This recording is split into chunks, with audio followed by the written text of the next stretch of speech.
like to start by saying that already in its first decision on freedom of expression, the famous Lyd case of 1958, the German Constitutional Court emphasized the relationship between this fundamental right and democracy. It called freedom of expression one of the most precious rights. The Frenchmen in the audience will feel reminded of Article 11 of the French Declaration, and it was quoted, was cited by the court, un des droits les plus précieux de l'homme. And the court gave a double reason for this. First, freedom of speech was considered as a most direct expression of the human person in society. And secondly, it was considered as truly constitutive for liberal democracy, for the liberal democratic order.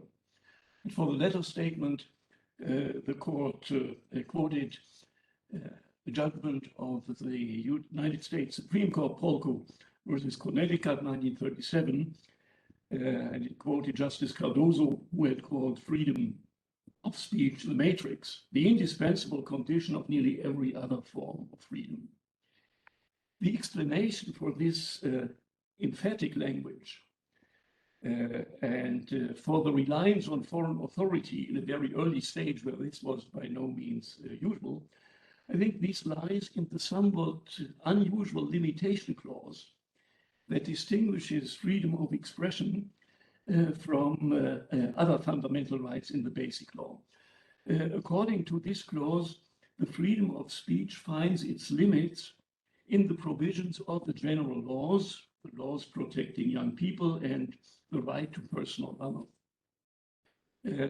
Now, this limitation clause could be read as subordinating freedom of expression to the general laws, or in other words, it could be read that freedom of speech, different from other fundamental rights, does not take precedence over ordinary law. And in order to reject this interpretation, the court stressed the importance of freedom of speech, and it concluded that it cannot have been the intent of the founders to put just this very important fundamental right at the disposal of the legislature. The fact that freedom of expression thus rests on two pillars shows that it cannot be reduced to its function for democracy, as some US scholars would have it, whereas some European scholars seem to forget the impact on democracy. In the first place, the right is seen as a property of the individual, a necessary element of the autonomy of the dignity of the individual rights that are guaranteed in the Basic Law in the two first articles. Whereas democracy comes in second as the political system that is best compatible with autonomy and dignity of men. And I think this should be kept in mind when in the following I concentrate exclusively on the democratic aspects. The relationship between freedom of speech and democracy is obvious. I think I should spend a few moments on this aspect because this section, which is the last one in our conference, will be the first one in the book. I think democracy can perhaps best be described as a political system in which all public authority emanates from the people, but it cannot be exercised by the people. It is exercised by representatives of the people who derive their authority from the people and who exercise it according to the conditions laid down by the people in the Constitution, and that are accountable to the people for the way they exercise the power. This is the fundamental condition of democracy, regardless of how the relationship between people and government and representatives is regulated in detail. Democracy, democratic government, is by necessity representative government. The fundamental democratic act, therefore, is the election of representatives. Now, this fundamental condition of democracy corresponds with a fundamental risk, namely the risk that the representatives alienate themselves from the people, do not pursue its interests, but pursue their own interest, and try to perpetuate their power.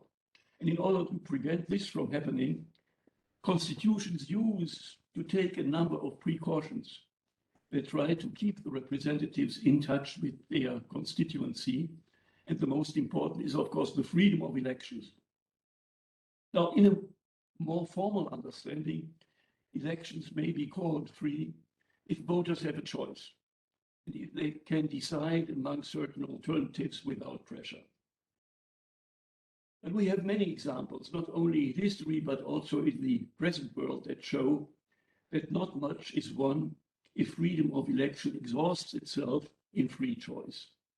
It must also be guaranteed that the alternatives may be formed freely, that the organizations that present themselves for election determine their goals and their platforms freely, have equal opportunities to compete. But again, all this would be of little value if the voters were not in a position to freely form an opinion about the candidates and about the programs, if they could not compete, if they compare and evaluate the achievement of the candidates in the past and their promises for the future. And this is why freedom of expression is indispensable for democracy. The connection with democracy requires a broad understanding of freedom of expression. It's not sufficient to limit it to the right of people to speak freely, to voice one's own opinion, but it extends also to the right to listen to the speech of others. Freedom of speech has to be complemented by freedom of information.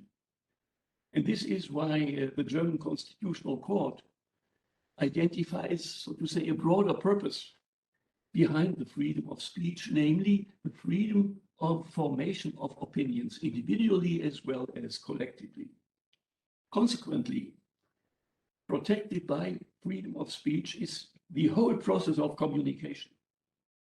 This process is the object of the fundamental right to free exercise, with the consequence that the freedom of the individual may be limited with respect to the freedom of the overall process of communication. In modern societies, this process depends on the service of media of mass communication, which communicate opinions of speakers, inform about them, contribute opinions of their own, thus keep the process of communication and the public discourse, the formation of opinion going, provoke more speech, and so on and so on. Media can render this service only if they are themselves free. And freedom of the media means foremost that they are not under the control of those who hold power and would like to perpetuate in power and use the means of the state, legislative means, financial means, to influence elections in their interest. I think it is no exaggeration to say that the quality of a democracy depends on the openness of the public discourse, and this in turn depends on the quality of the media of mass communication in a country. And therefore, it's not sufficient to speak about freedom of expression and democracy. One also has to include freedom of media into this context. The intrinsic relationship between freedom of expression and democracy has to be reflected in the interpretation of the fundamental right to free speech. And this concerns the scope, it concerns the limits, and it concerns the limits to limitation, proportionality, more or less. As to the scope, German and most European constitutional courts construe it broadly, covering various forms of expression, including the choice of time and place, not limited to individual speech, but extended to the process of communication, substantive, not formal understanding of what free means. But there are also some overly broad understandings of freedom of speech. What I have in mind is, of course, the United States practice to understand donating money in election campaigns as speech. The European approach in this respect is a different one. Party financing by private actors may be protected by some other fundamental rights, but it is not protected by freedom of expression. Rather, donating money by powerful actors is regarded as a threat to the open discourse and a way to potentially distort the discourse so that it is an object of regulation and not an object of freedom. Regarding limitations, the close connection between freedom of expression and democracy requires a distinction, we mentioned that already yesterday, between political and private speech. Only political speech is directly related to democracy. Other fundamental rights are indirectly related to democracy. And speech in a broad sense is directly related to democracy. Encompassing not only narrowly political matters, but also matters of a general public interest, economical questions, cultural questions included. If fundamental rights in general are limited in the interest of other rights, or in the interest of the same right of another person, we have a two-pole relationship, a speaker and a person harmfully, in a harmful way, affected by speech. And we solve this collision by balancing the losses of one right and the gains of another right. If we have to deal with political speech, democracy enters into the constellation, and we have a three-pole relationship. The impact of a limitation of speech on the process of communication, on the public discourse, has always to be taken into account. And this means, especially, it was mentioned several times, that any chilling effect has to be avoided, because chilling effects contribute to self-censorship, so that in the end, more speech is silenced than the Constitution would allow to silence. The difference matters also when it comes to the degree of criticism. Public figures have to tolerate harsher criticism than a private person. Hate speech is the limit, and the dramatic increase in hate speech through social media today have to be taken into account when these limits are redefined. An issue with which courts deal very frequently was already mentioned as well yesterday as today, namely the question of the accuracy or falsehood of statements of facts.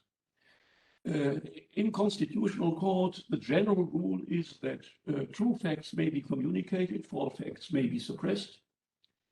However, since it's usually contested whether a statement of fact is accurate or false, and very often only the proceedings in court bring the truth to the fore, it is important that no retroactive sanctions are added to false statements of facts, such as punishments and paying damages, provided that the actor, the speaker, acted in good faith.